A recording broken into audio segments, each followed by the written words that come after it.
बिस्मिल्लाहिर्रहमानिर्रहीम, अस्सलाम वालेकुम। आप देख रहे हैं मेरे सवाल और मैं हूं मुनीब फारूक। बल्ले का निशान है पाकिस्तान तहरीक इंसाफ की पहचान। शायद अब ये कौमी मसला बन चुका है, इसलिए क्योंकि पाकिस्तान तहरीक इंसाफ इसे कौमी मसले के तौर पर पेश कर रही है। पाकिस्तान तहरीक इंसाफ के आज के चेयरमैन जनाब बैरिस्टर गौहर खान साहब की तरफ से देखा, उन्होंने कहा कि बल्ले का निशान छीनने की साजिश की जा रही है। मामला अब सुप्रीम कोर्ट में है और बहस यह है कि क्या सुप्रीम कोर्ट के अंदर आज जो ऑब्जर्वेशंस आई, जो सवालात ऑनरेबल चीफ जस्टिस साहब की जानिब से और दीगर जज साहिबान की जानिब से पूछे गए, क्या उससे ये तासुर मिलता है कि पाकिस्तान तहरीक इंसाफ एक दफ़ा फिर एक कॉर्नर में चली गई है, एक मुश्किल जगह पर चली गई है और शायद ख़ुद को इस मुश्किल जगह से निकलते हुए नहीं देख रही। इसीलिए आज ये बयान समाअत के फ़ौरन बाद बैरिस्टर गौहर खान साहब ने दिया। इस बात की अहमियत अपनी जगह, लेकिन क्या वाकई जो फैसला पेशावर हाई कोर्ट से आया, कहने को तो वो एक ऑर्डर था, लेकिन उसकी कोई रीजनिंग अभी तक सामने नहीं आई। आज सुप्रीम कोर्ट के अंदर जो सवालात पूछे गए उनमें बार बार यही पूछा गया कि जो फैसला पेशावर हाई कोर्ट की जानिब से आया है, क्या उसकी रीजनिंग हमारे सामने है, अगर नहीं है तो क्यों नहीं है। इलेक्शन कमीशन के कंडक्ट के ऊपर सवाल उठाया गया। एक नुक्ता जिसके हवाले से इब्हाम हमेशा से रहा है कि क्या इस मैग्नीफाइंग ग्लास के ज़रिए अगर इलेक्शन कमीशन सिर्फ तहरीक इंसाफ को देख रहा है तो फिर तो बहुत बड़ी ज़्यादती है, लेकिन अगर बाकी जमातों के साथ भी ऐसा ही सलूक किया गया है तो फिर शायद एक्सेप्टेबल हो।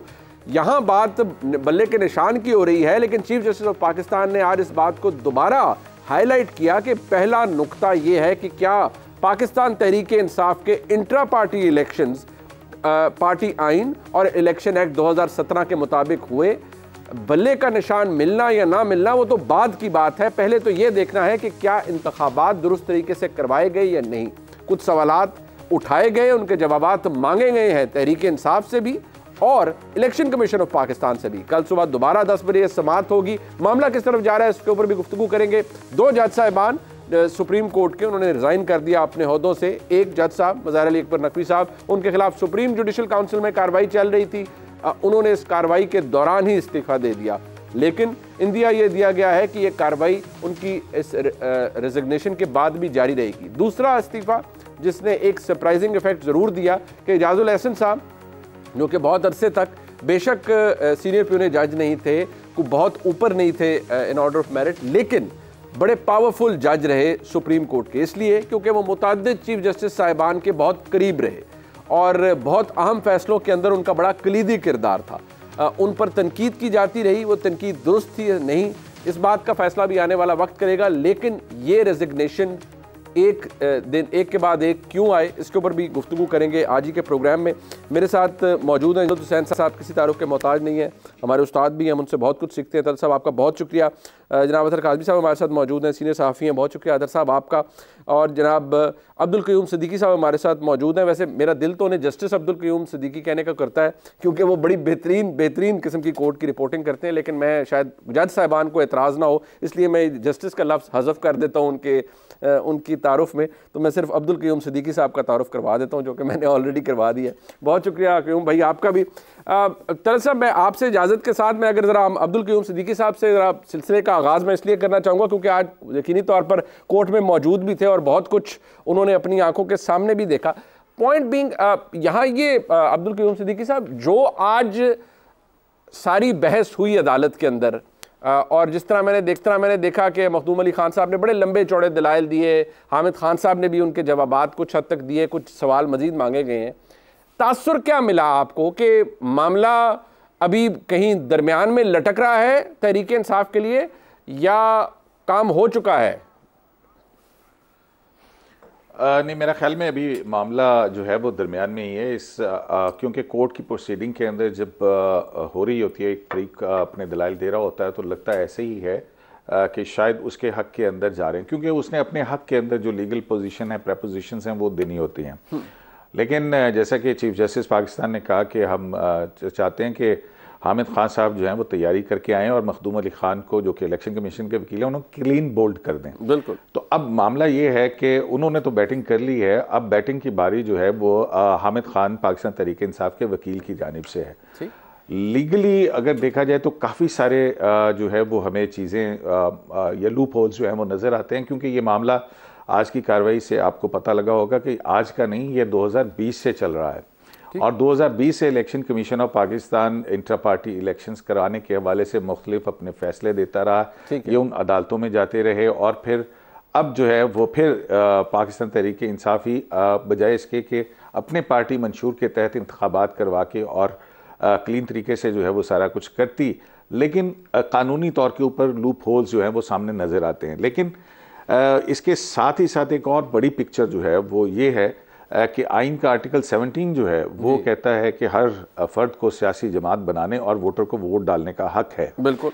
तो और equal application of law article 25, ये दो चीज़ें जो हैं ये बड़ी इंपॉर्टेंट हैं और मेरा ख्याल है कि इसके इर्द गिर्द जाके अगला मरहला जो है वो तय होगा। तलत साहब, आज जो सारी कार्रवाई हुई वो अपनी जगह, लेकिन जो राइट आफ्टर दी हेयरिंग जो बैरिस्टर गौहर खान साहब ने कहा जी कि ये इंतखाबात से पहले अगर हमसे बल्ला छीना गया हमारे इंतखाबी निशान तो ये बड़ी ज़्यादती होगी, ये जमहूरियत का कत्ल होगा। क्या सर ये लग रहा है आपको कि ये समहाउ जैसे अब, क्योंकि हम हाइंडसाइट में तो ये कह सकते हैं, शायद अब वो मसला नहीं है कि 2018 से 16 और 18 के बीच में जिस तरह से सुप्रीम कोर्ट को भी इस्तेमाल किया गया, उस वक्त की इस्टेब्लिशमेंट ने इस्तेमाल किया और बाकायदा तौर पर एक डेंट डला जमहूरियत के ऊपर, एक वज़ीर आज़म को फारिग किया गया, जो भी कुछ हुआ, लेकिन वो बड़ी हैवी बेरिंग थी उसकी सुप्रीम कोर्ट के ऊपर और criticism for all times to come रहेगा। क्या दोबारा खुदा न खास्ता सुप्रीम कोर्ट उस जुमरे में आ रही है कि अगर फैसला तहरीक इंसाफ के खिलाफ आता है तो फिर सुप्रीम कोर्ट पर वही तनकीद की जाएगी कि देखें जी ये इस्तेमाल हो गए, सुप्रीम कोर्ट ने बड़ी ज्यादती कर दी, इन्होंने जमहूरियत का गला घोट दिया। Do you see that happening sir?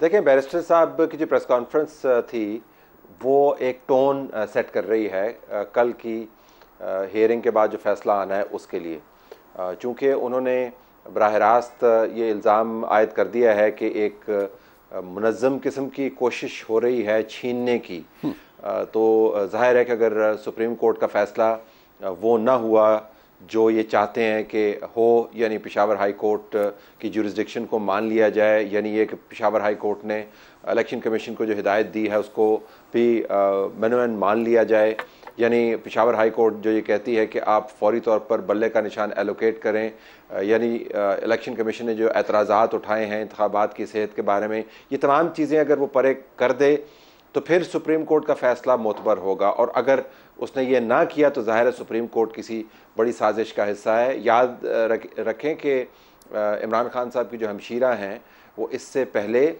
Supreme court के मामलात को लंदन प्लान के साथ बाकायदा जोड़ चुकी हैं और कह चुकी हैं कि जो कुछ भी हो रहा है वो लंदन प्लान का हिस्सा है। तो एक टोन तो ऑलरेडी सेट की जा चुकी है, लेकिन पीटीआई की फ्रस्ट्रेशन और एंग्विश आपको समझ आती है। आज की जो लाहौर की सियासी डेवलपमेंट आप देख लें, उनके बड़े कलीदी रहनुमा शफकत महमूद साहब, उन्होंने एक पीपी से इलेक्शन लड़ना था और NA 130 से इलेक्शन लड़ना था, कागजात नामजदगी उन्होंने वापस ले लिए। तो इन अ वे उनको शायद सेंस हो रहा है कि बल्ले के बगैर कैंपेन उनको करनी पड़े तो उनके लिए मुमकिन नहीं होगा, खामखा करोड़ रुपए भी लगाएं और उसके बाद बल्ले के बगैर कैंपेन भी करें और वोट भी ना पड़े। तो बैरिस्टर गौहर साहब खुद भी अब टिकट होल्डर हैं। इनफैक्ट इमरान खान साहब की वकला की टीम जो है उसमें से काफ़ी सारे लोग जो है वो टिकट होल्डर हैं। तो उनको पता है कि बल्ले के लिए ही उन्होंने ये तमाम तगदो की थी और अगर बल्ला नहीं मिलता तो सियासी तौर पर उनके लिए बहुत बड़ा धचका होगा। तो सियासी जाविये से तो मुझे बात समझ आती है बैरिस्टर साहब की, जो सियासतदान भी हैं, टिकट होल्डर भी हैं, इमरान खान के नुमाइंदा भी हैं और पार्टी को भी हेड कर रहे हैं, कि उनकी फ्रस्ट्रेशन क्या है। लेकिन सुप्रीम कोर्ट क्या इस किस्म की प्रेस कॉन्फ्रेंस से मुतासिर होगी? मेरा नहीं ख्याल। अगरचे मेरा मानना यह है कि supreme court is in the I of a storm. ये बहुत बड़ा फैसला होगा जो सुप्रीम कोर्ट की तरफ से आएगा। बल्ले को रिटेन करवाना, जिससे मुराद ये है कि इलेक्शन कमीशन की जुरिस्डिक्शन को रिड्यूस कर दिया जाए और जो भी कोर्ट्स प्रोविंशियल कोर्ट्स फैसले करें इलेक्शन कमीशन उसको मान ले, या ये कहना कि इलेक्शन कमीशन की सवाबदीद है और पेशावर हाई कोर्ट ने इंग्रेस किया है। But either way it is in the I of a storm. ये दिस इज़ इम्पॉर्टेंट, मतलब जिसे हम कह सकते हैं कि पहले हमें इलेक्शन कमीशन लग रहा था कि वो it's caught between rock and a hard place, लेकिन अब अगर देखा जाए तो supreme court is in the I of the storm. But ये सारी सूरत हाल अतर काजमी साहब जहन में रखते हुए अब इसमें से कोई भला या खैर तो पता नहीं, मैं शायद थोड़ा सा ज़्यादा मुझे मायूसी का शिकार हो गया हूँ। मुझे कोई खैर डलती भी इसलिए नज़र नहीं आ रही कि इलेक्शंस तो शायद हमें लग रहे थे मुतनाज़ा हो चुके हैं ऑलरेडी, लेकिन मुझे इलेक्शन कमीशन के अलावा बदकिस्मती से सुप्रीम कोर्ट का फैसला अगर तहरीक इंसाफ के ख़िलाफ़ आता है तो मुझे लगता है कि वो फिर मुतनाज़ा होने का एक जो सारा भार है वो सुप्रीम कोर्ट पे भी पड़ेगा। क्या ये चीज़ जिस तरह तलत साहब ने फरमाया कि सुप्रीम कोर्ट इस तरह की प्रेस कॉन्फ्रेंस से या इस टोन से इम्पैक्ट नहीं होगा उनके ऊपर, बट डू यू थिंक ये मैसेजिंग भी है तहरीक इंसाफ की जानिब से कि ये अगर किया गया तो फिर तासुर यही आएगा कि एक प्लानिंग का हिस्सा थी तहरीक इंसाफ के खिलाफ सुप्रीम कोर्ट भी? देखें, अनफॉर्चुनेटली ये पाकिस्तान की रीसेंट तारीख का ना एक हिस्सा है। आप पिछली हुकूमत के दौरान देख लें, जो लोग यहाँ पे हुकूमत कर रहे थे वो सुप्रीम कोर्ट के सामने कंटेनर रख के उस वक्त के जो सर्विंग जज साहिबान थे उनके हवाले से किस किस्म की जुबान इस्तेमाल करते थे। तो ये बड़ा अनफॉर्चुनेट है, बिल्कुल, और वो करते रहे और बार बार करते रहे। इवन के जो उस वक्त के चीफ जस्टिस थे उनके हवाले से भी बहुत सारी बातें की जाती थी। तो ये अनफॉर्चुनेट है, हमारी एक ये सियासी साइड का एक हिस्सा है कि जहां पे जज साहिबान और अदलिया को इस हवाले से टारगेट भी किया जाता है, उस पर एतराज भी किया जाता है। लेकिन जब कोई फैसला आ जाए फिर वो पब्लिक डोमेन में होता है, आप उसके ऊपर आर्ग्यू भी कर सकते हैं, बहस भी कर सकते हैं, उससे इख्तलाफ भी कर सकते हैं। यहाँ पे इशू क्या है? यहाँ पे इशू ये है कि कुछ दिनों के बाद हमने इंतखाबात पे जाना है और इंतखाबात में जाने से उसमें क्या होगा कि अवाम की पार्टिसिपेशन है, करोड़ों लोगों ने वोट डालने हैं और वो जो सिंबल है उसको लाखों लोगों ने माजी में भी वोट डाला है। तो अब वो जो उन लोगों का राइट है कि उनको पता हो कि ये बड़ी सियासी जमात है, इसका ये सिंबल है, हमने इसको वोट डालना है, वो ज्यादा इंपॉर्टेंट है, या फिर जो अकबर एस बाबर साहब के हकूक जो है जो छीने गए पाकिस्तान तहरीक इंसाफ की जानिब से, उसको किस तरीके से बैलेंस किया जाएगा। और दूसरा, जिस तरीके से इलेक्शन कमीशन ने वहां पे प्ली ली और बार बार तहरीक इंसाफ के आइन का जिक्र हुआ, उससे तो ये तासुर मिला कि पाकिस्तान के आइन से ज्यादा तहरीक इंसाफ का जो आइन है वो बड़ा इंपॉर्टेंट है। अगर उस पर अमल दरामद नहीं होगा तो कॉन्सिक्वेंसेज होंगे। लेकिन पाकिस्तान के आइन के मुताबिक जो इलेक्शन कमीशन ने वक्त पे इंतखाबात नहीं करवाए उसके कौन से कॉन्सिक्वेंसेज होंगे, क्या उसके भी कॉन्सिक्वेंसेज किसी को अदा करने पड़ेंगे? ये भी एक इंपॉर्टेंट वो तो पीडीएम की हुकूमत पे भी बाहर जाता है ना कि जब बाकायदा तौर पर अदालत का हुक्म था कि पंजाब खैबर पख्तूनख्वा में इंतखाबात करवाए जाएं, रेजोल्यूशन पास हुई, पार्लियामेंट ने की कि हम फंड ही नहीं देते, तो फंड्स के बारे इलेक्शन कमीशन ने कहां से कराने थे? अपनी तनख्वाहों से तो इलेक्शन नहीं करवाने थे। वो जब उनको नहीं मिले तो उन्होंने क्या करना था? फिर उन्होंने चुप करके बैठ ही जाना था। लेकिन ये आर्गूमेंट अपनी जगह मौजूद है, बट अकबर एस बाबर साहब की अहमियत है नहीं है, बट अब्दुल क़य्यूम सिद्दीकी साहब, इस बात का इम्पैक्ट तो रहेगा ना कि पाकिस्तान तहरीक इंसाफ ने माहौल बना दिया है कि वो ना सिर्फ रियासती जबर का शिकार है और वो सिर्फ एक तरफ से नहीं हो रहा, उसमें फिर और इदारे भी शामिल हो चुके हैं या हो जाएंगे अनफॉर्चुनेटली बाय द टाइम अगर फैसला उनके खिलाफ आ जाता है तो। अब देखें मुनीब, इसमें अगर हम देखा जाए पाकिस्तान तहरीक इंसाफ की सियासत की उठान जो है वो सिर्फ अदालतों के ज़रिए ही हुई है। अब मैं उसमें आपको स्टेप बाय स्टेप कुछ चीज़ें जो हैं वो गिना देता हूँ। पनामा का केस हो, सादिको अमीन का केस हो, पार्टी सरबराह का केस हो, फिर उसके बाद आप आ जाएँ आइन के आर्टिकल 63A के ज़रिए पंजाब हुकूमत गिराने का जो है वो केस हो, 11 मई का गुड टू सी यू हो, और फिर उसके बाद जो है वफाक से जब पर चढ़ाई की जा रही हो, मतलब आप देख लें, और फिर उसके बाद 9 मई हमें ऑर्डर नहीं मिला होगा, हो सकता है कन्वे ना हुआ हो। तो वो एक मोहब्बत जो है वो ज़रूर थी अदालतों की जो है पाकिस्तान तहरीक इंसाफ की क़यादत के साथ। अब मामला ज़रा थोड़ा सा मुख्तलिफ हो गया है। यहाँ पे आप कह रहे हैं ना कि सुप्रीम कोर्ट जो है वो एक तूफ़ान की नज़र के अंदर है, लेकिन यहाँ पे आप ये देखें कि यहाँ पे ये मामला जो है वो कहीं अज़ खुद नोटिस के तहत सुप्रीम कोर्ट ने खुद नहीं उठाया है। राइट। अब आज के जो फैक्ट्स हैं आप ये देख लें कि 2020 से इलेक्शन कमीशन ऑफ पाकिस्तान कह रहा है और मौक़े फराहम कर रहा है, जब ये पार्टी इक़्तिदार के अंदर थी उस वक्त से, और उसको 1 साल का वक्त दिया गया था।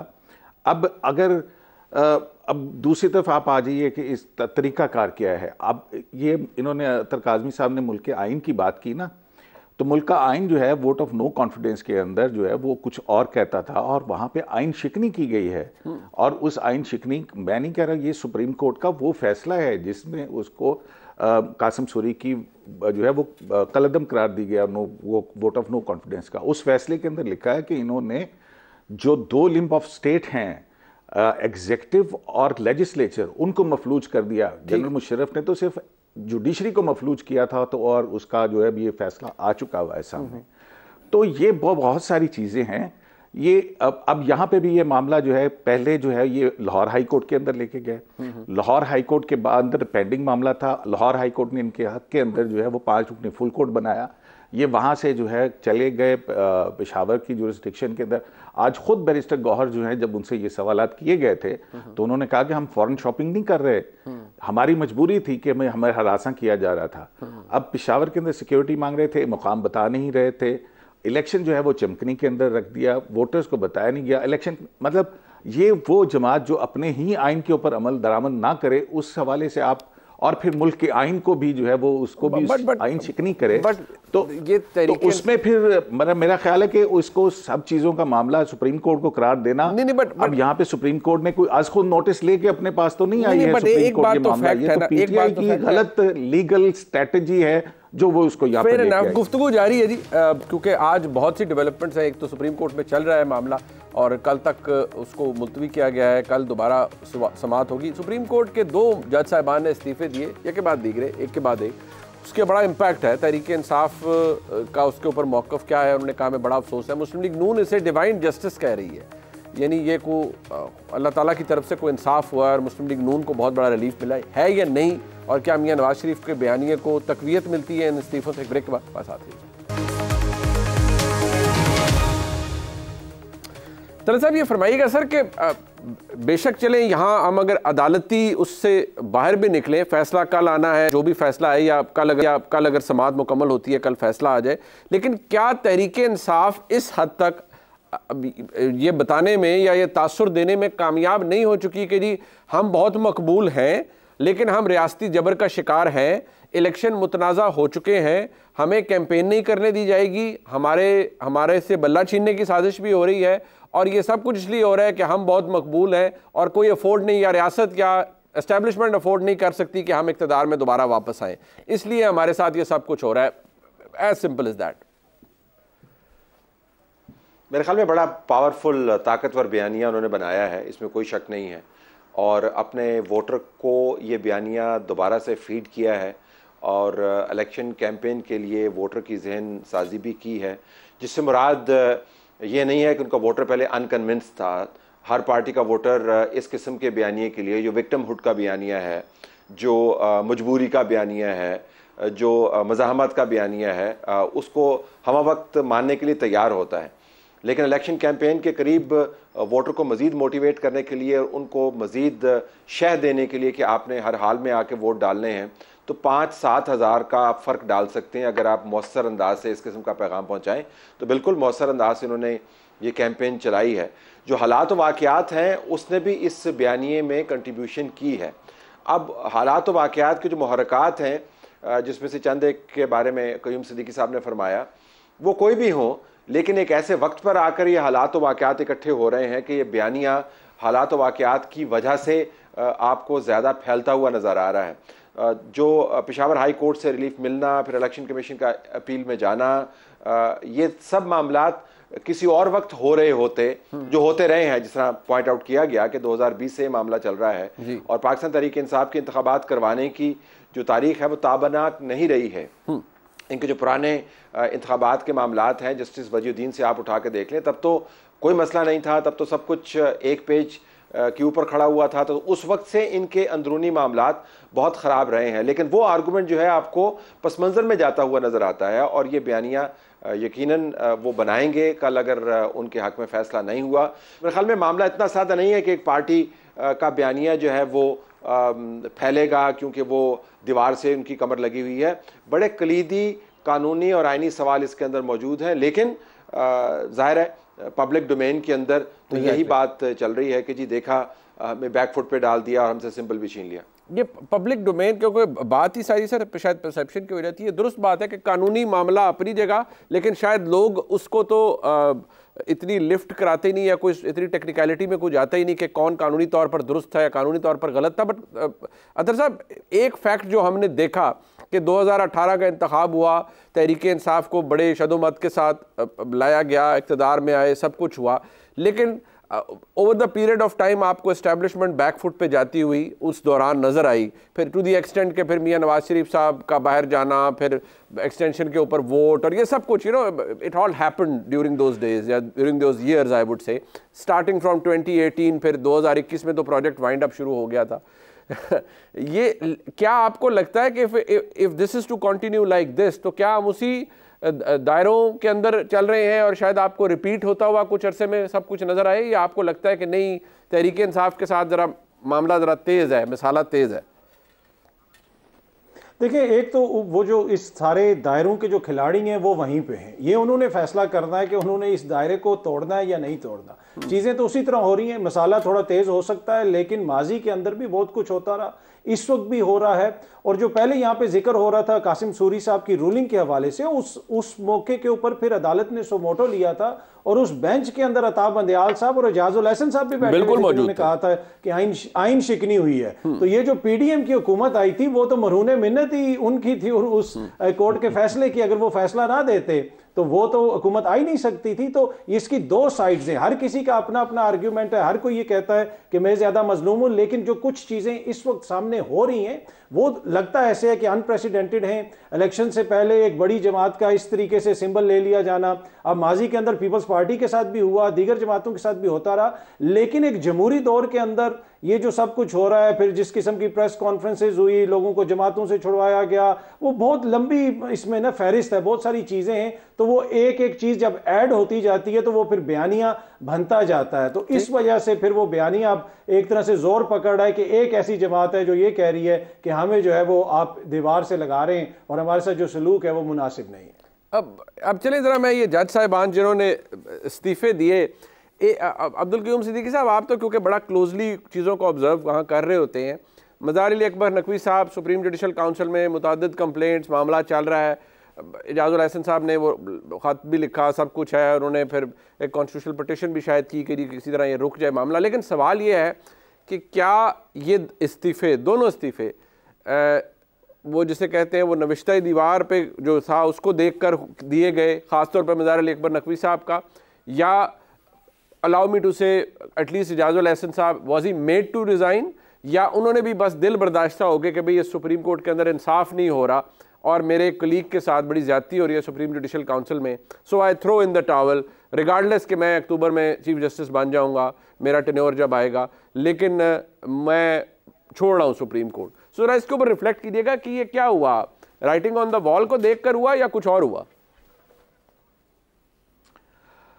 देखें, एक जहाँ तक मुज़ाहिर नकवी साहब का मामला है उसमें तो बहुत सारी चीज़ें जो हैं वो सामने आ गई थी और ख़ुद जो है वो उनके जवाबात से लगता था कि हाँ, कहीं ना कहीं जज साहब जो हैं वो बहुत सारे सवालों का जवाब देने के काबिल नहीं हैं और उनकी तरफ जो है वो उनके ख़िलाफ़ फ़ैसला मुतवक्किल तौर पर आ सकता है।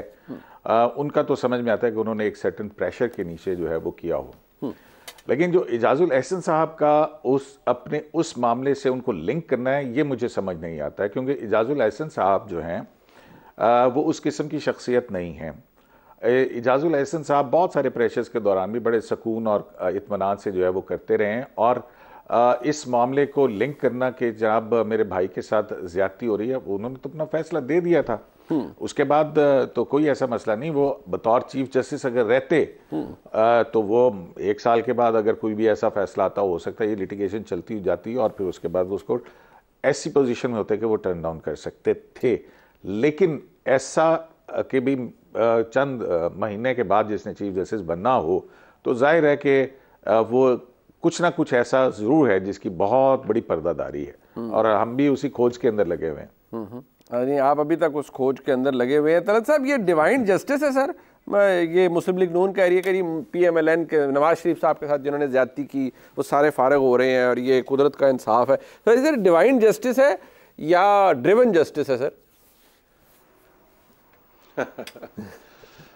डिवाइन जस्टिस है या दायरों का खेल है, लेकिन ये मैं आपको बता सकता हूँ कि जमहूरी दौर के अंदर ही बदतरीन अटैक हुए हैं प्रेस के ऊपर। जमहूरी दौर के अंदर ही प्रेस के ओनर्स को जेलों के अंदर डाला गया, सहाफ़ियों को उठाया गया, प्रोग्राम्स बंद किए गए। जमहूरी दौर के अंदर ही पार्टियां तोड़ी गईं, जीपें लाई गईं, नई पार्टियां बनाई गईं। आरटीएस जमहूरी दौर के अंदर ही बैठा था और मेरे ख्याल में नून लीग शायद माजी करीब में वो पहली जमात थी जिससे सिंबल लेकर उसके जो मेंबरान थे उनको इंडिपेंडेंट कर दिया गया था। तो जो इंजीनियरिंग है वो जमहूरी दौर के अंदर ही हुई और जमहूरियत के नाम पर ही हुई। पाकिस्तान तहरीक इंसाफ का प्रोजेक्ट, और ये अब हम ज़रा कोर्ट के मामला से हट के थोड़ी सी बात कर रहे हैं। बिल्कुल आप इस बात के गवाह हैं और ये डॉक्यूमेंटेड भी है कि मैं मुसलसल ये कहता चला आ रहा हूँ कि एक इमरान प्रोजेक्ट था जी, इस्टेब्लिशमेंट ने उनको लॉन्च किया और उसके बाद इमरान प्रोजेक्ट ने वो मामलात उठाए जो इस्टेब्लिशमेंट से टकराव का बायस बने और इमरान प्रोजेक्ट को डिसमेंटल कर दिया। अब जब कोई प्रोजेक्ट डिसमेंटल होता है तो उसको वाइंड अप भी करना होता है। तो मेरे ख्याल में जो इंतखाबात हैं और जो वाइंड अप डेट है ये आपस में इकट्ठी को टर्मिनेट हो गई हैं। अच्छा। तो इस वजह से आपको लगता है कि इमरान प्रोजेक्ट को वाइंड अप करते हुए जमहूरियत का कला कमा हो रहा है। अगर इंतखाबात 1 साल बाद हो रहे होते तो इमरान प्रोजेक्ट जो है अभी तक वाइंड अप हो चुका होता और हम डिवाइन जस्टिस की बात कर रहे होते हैं। लेकिन चूंकि अब इंतखाबात साथ लगे हुए हैं, इलेक्शन सिंबल्स का मामला है, वोटिंग का मामला है, लोगों के चुनाव का मामला है, तो हमें लगता यह है कि बहुत बड़ा सियासी कोई दाव खेला जा रहा है। पाकिस्तान तहरीक इंसाफ उसी रास्ते से वापस जा रही है जिस रास्ते से वो आई थी। इसके ऊपर जमहूरी जाविये से आप अगर तस्वे बहाएं तो वो आपका एक ख़ास अंदाज होगा, लेकिन किसी को कोई शक नहीं होना चाहिए कि ये पार्टी लाई कैसे गई थी और वापस भेजी कैसे गई है। एक मुख्तसर सा break the reverse engineering Tehreek Insaf की या इमरान खान प्रोजेक्ट की, लेकिन इसके अंदर कैजुअल्टी क्या सिर्फ तहरीक इंसाफ बन रही है या जेन्युइन वोटर भी है जो कि डिसएनफ्रेंचाइज हो जाएगा इवेंचुअली, जिसके पास शायद अपनी पार्टी का को निशानदेही करने के लिए भी कुछ नहीं बचेगा। शायद एक ब्रेक के बाद बात कर लेते हैं। अतर काज़मी साहब, रिवर्स इंजीनियरिंग है प्रोजेक्ट इमरान खान की या तहरीक इंसाफ की, कि सीधी सी बात है कि जैसे आप आते हैं इक़्तिदार में, रौंद के आएंगे इक़्तिदार में अपने मुखालफिन को, तो आप भी रौंदे जाएंगे। अगर आपको कोई लाएगा, जो लाता है वो फिर निकाल भी सकता है। वो कहीं पे कहा, वो था ना, वो एक बड़ा कोई सीरीज़ है जिसमें कहा कि जो आया है वो जाएगा भी, तो फिर वो ऐसे ही होता है शायद। देखें, जो प्रोजेक्ट हो सकता है सारे कहते हैं, पर मसला ये है कि अगर एक शख्स को लाना इतना आसान प्रोजेक्ट था तो ये 12-14 जमातों का जो प्रोजेक्ट है वो क्यों इतनी बुरी तरह पिट रहा है? क्या मसला है कि वो बाहर निकल के वोट मांगने के काबिल भी नहीं है, बल्ले का निशान भी वापस लेना है, वो इस काबिल भी नहीं है कि सारे मिल के पंजाब के अंदर ज़िमनी इंतखाबात भी जीत सकें, वो इस काबिल भी नहीं है कि वो ये भी गारंटी कर सकें कि हम लाहौर जीत जाएंगे। तो प्रोजेक्ट तो हमने नया भी लॉन्च होते हुए देखा ना, सबको पता है कि नया प्रोजेक्ट कौन सा है और मियाँ साहब को किस तरीके से लाया जा रहा है। वो कोई ढकी छुपी बात है? जो डॉक्टर फैसल ने प्रोटोकॉल दिया उनको लंदन में, प्रोजेक्ट को ऐसे लॉन्च किया जाता है। लंदन से देखें, हमारा सफीर बाकायदा हीथ्रो एयरपोर्ट पे, आज तक पाकिस्तान की तारीख में आपने देखा ऐसा कोई प्रोजेक्ट? तो इशू ये है कि हर किसी को अपना अपना प्रोजेक्ट नजर आता है, पर प्रॉब्लम ये है कि अगर आप ये समझते हैं कि प्रोजेक्ट लाने वाले और प्रोजेक्ट निकालने वालों के हाथ में सब कुछ है, तो फिर इतना मसला क्या है? फिर इंतखाबात करवा देते, 2 सूबों में इंतखाबात करवा देते। जिस बंदे को जब किसी के कांधों पे बैठ के आया होगा वो तो खुद ही अपनी मौत मर जाता, सियासी मौत, तो क्यों उसको आपने हुआ बना दिया? हुआ इसलिए बना दिया कि आपको पता है कि प्रोजेक्ट इस तरह नहीं आते। जब अवाम ने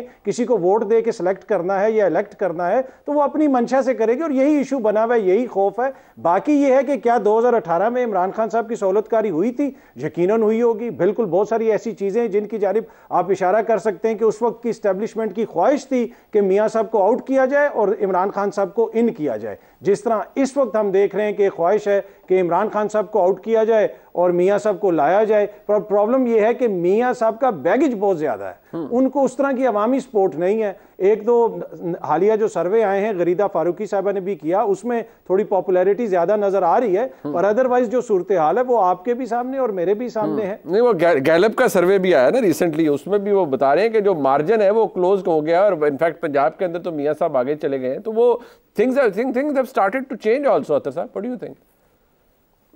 बिल्कुल, अगर इतना इशू है तो फिर करा दें आराम से इलेक्शन। देखें ना, बेहतरीन तरीका होगा ना प्रोजेक्ट को वाइंड अप करने का कि आप साफ और शफाफ इलेक्शंस करवा दें। क्यों आपने लोगों को पार्टियां भी छुड़वानी है? क्यों आपने नई पार्टियां भी बनानी है? तो इशू ये है ना कि अवामी सपोर्ट जो है वो इस वक्त जिस तरह कैलकुलेट किया गया था वो उस तरह नहीं, और उसकी बुनियादी वजह जो 16 माह की हुकूमत के अंदर भी बहुत सारी चीजें हुई। और दूसरा पीडीएम की हुकूमत के दौरान देखे ना सहाफ़ी 4-4 महीने लापता हो गए। आप बता दें किसी भी एक जमहूरी दौर में कि इतना रिनाउंड सहाफ़ी अचानक गायब हो जाए, सहाफ़ी मुल्क छोड़ के चले जाएं। अरशद शरीफ की मिसाल हमारे सामने है, कितने पर्चे करवाए थे जब राना सनाउल्लाह साहब वजीर दाखिला थे, बता दें आप। कल ही इस्लामाबाद हाई कोर्ट के अंदर मुकदमा चल रहा था, उसमें सारे वो फैक्ट्स सामने रखे गए। अनफॉर्चुनेट है जो कुछ मतीउल्लाह जान साहब को भी, अब मैं उनको भी उठाया गया, अबसार साहब को गोली लगी, मुतअद्दिद सहाफ़ियों को उनके प्रोग्राम्स बंद किए जाए, एग्जैक्टली बिल्कुल पॉइंट ब्लैंक नौकरियों से निकलवाया गया। वो खैर भी सबको ना, बट वो हाल में तलत साहब has made his point very clearly कि वो जमहूरी दौर में ही सारों को रगड़ा लगा है और जमहूरियत के गाब के अंदर ही लगाया गया। नहीं देखिए, इसमें अब जो है इन्होंने जो आतिफ काज़मी साहब ने बात की है ना कि एक किसी को निकाला जाना था और किसी को लाया जाना था, अब भी किसी को लाया गया है, किसी को निकाला गया है, तो मेरा ख्याल है उसके बाद बात ही ख़त्म हो जाती है। अब इसके बाद जो है लेवल प्लेइंग फील्ड मिल गई है, और मेरा ख्याल है कि अब यहाँ पे आतिफ काज़मी साहब ये कमिट करें कि ये इंतखाबात जो होने जा रहे हैं 8 फरवरी को, उसके नताइज जो हैं वो ये फिर तस्लीम कर लेंगे। हाँ अच्छा, नहीं वो तो कह रहे हैं रगड़ा मनीब साहब आपने वो काले रंग का डाला दिखा के अगर कमिट कराना चाहते हैं वो आपकी मर्जी है, वो दफ्तर के बाहर अगर आपने खड़ा करवाया हुआ है। बाकी काला रंग तो उन्होंने पहना हुआ है, मैं तो बिल्कुल बाकी कयूम भाई बाकी सबसे मुनीब साहब करते हैं क्वेश्चन, मेरी तफ्तीश करते हैं बुला के यहाँ पे, ठीक है। और आज भी बाहर एक इन्होंने डाला भी खड़ा किया हुआ था जब मैं, आपने भी देखा होगा। हाँ वो मैं इसीलिए ना वो आपको डराने के लिए खड़ा करते हैं, डराने के लिए खड़ा किया। नहीं वो देखिए भी नहीं डरे, ये देख लें आप, ये बहुत बहादुर हैं। नहीं डरने की क्या बात है, वो ऐसा कोई इशू नहीं है, अल्लाह ना करे कोई ऐसी बात हो। और प्रॉब्लम ये है कि देखें ये तो फैसला अवाम ने करना है, वो जिसको वोट दें, चाहे मियाँ साहब को दें, चाहे खान साहब को दें या बिलावल साहब को दें, जिसको वोट देंगे ठीक, तो वो उसकी हुकूमत बन जाएगी। बट तलत साहब टुवर्ड्स द एंड सर मैं आपसे कंक्लूड करवाना चाहूँगा कि बट सिंध संबोध अभी आपने खुद भी उसका जिक्र किया, मैंने भी अर्ज किया था दायरों का सफ़र, बट ऐसा ही है सर कि पहले अगर इमरान खान साहब को लाया गया तो अब शदोमत के साथ मियाँ साहब को लाया जा रहा है, लाने वाली कुव्वतें और वही सब कुछ है, स्पॉन्सरशिप भी वही है सर, ऐसे ही हो रहा है सर। देखें क्या पाकिस्तान तहरीक इंसाफ एक पॉपुलर बयानिए के साथ चल रही है? बिल्कुल चल रही है। क्या इमरान खान की पॉपुलैरिटी जेल में होने के बाद बड़ी है? बिल्कुल बड़ी है। कम से कम आप जो एनेक्डोटल एविडेंस है, क्योंकि हम ज़्यादा लोगों के बिहाफ पर तमाम कौम के मूड को हम असेस नहीं कर सकते, लेकिन जो एनेक्डोटल एविडेंस हमारे सामने मौजूद है, बिल्कुल इसके अंदर कोई शक नहीं है। क्या उनका विक्टिमहुड का बयानिया जो है वो सर चढ़ कर बोल रहा है? बिल्कुल बोल रहा है। क्या इवेंट्स ऐसे हुए हैं जो सपोर्ट करते हैं कि उनको दीवार से लगाया जा रहा है? वो बिल्कुल इवेंट्स ऐसे हुए हैं। लेकिन इमरान खान को वापस निकालने के बाद नवाज शरीफ को वापस लाने वाला मामला जो है ना, वहाँ पे आकर मेरे ख्याल में तारीख को थोड़ा सा रेफ़र करना चाहिए। नवाज शरीफ इस तमाम उतार चढ़ाव में पहले भी 3 मरतबा प्राइम मिनिस्टर बन चुके हैं, तो नवाज शरीफ को वापस लाने वाला जो आर्गूमेंट है वो थोड़ा सा कमज़ोर पड़ जाता है, ये जानते हुए कि वो पंजाब के अंदर से बहुत से वोट उठा चुके हैं, इलेक्शन उन्होंने जीते भी हैं और हारे भी हैं। बिल्कुल दुरुस्त फरमाया कि बाई इलेक्शंस उन्होंने हारे हैं, लेकिन इमरान खान की हुकूमत के होते हुए बाई इलेक्शंस उन्होंने जीते भी हैं। बिल्कुल। तो ये कहना कि किसी जमात को लाने के लिए इतना बड़ा एहतमाम किया जा रहा है, मैं मानने को तैयार नहीं हूँ कि कोई अगर वो जमात बिल्कुल फुसफुसी होती, उसके पास वोट्स ना होते, उसके बाद 3 मरतबा प्राइम मिनिस्टरशिप और 3 मरतबा निकाले जाने की तारीख ना होती, तो शायद ये आर्गूमेंट बैठता था। बिल्कुल आखिर में मैं ये कहूँगा कि बुनियादी तौर पर इंतखाबात का जो माहौल बना हुआ है वो 8 फरवरी को ही आपको पता चलेगा कि लोगों का मूड और मिजाज क्या है। लेकिन इस वक्त एज वी स्पीक मेरे ख्याल में पीटीआई ने ये अपना काम तो किया है कि उन्होंने अपना बयानिया बनाया है। नून लीग ने बहरहाल स्पेस बहुत छोड़ी है उनके लिए, और अभी तक नून लीग जो है वो गुमगू कैफियत में है, जिससे पाकिस्तान तहरीक इंसाफ का बयानिया ज़्यादा गूंजता हुआ नज़र आता है। लेकिन अगर बल्ला ना रहा तो मेरे ख्याल में हालात यकसर तब्दील हो जाएंगे इलेक्ट्रल एक्सरसाइज के अंदर पीटीआई के लिए। ठीक, बहुत शुक्रिया जनाब। सैयद तलत हुसैन साहब हमारे साथ मौजूद थे, अदर काज़मी साहब मौजूद थे, जनाब अब्दुल क़य्यूम सिद्दीकी साहब ने हमारा साथ दिया। प्रोग्राम आप इसका फीडबैक जरूर दीजिएगा, देखने का बहुत शुक्रिया। खुदा हाफिज़।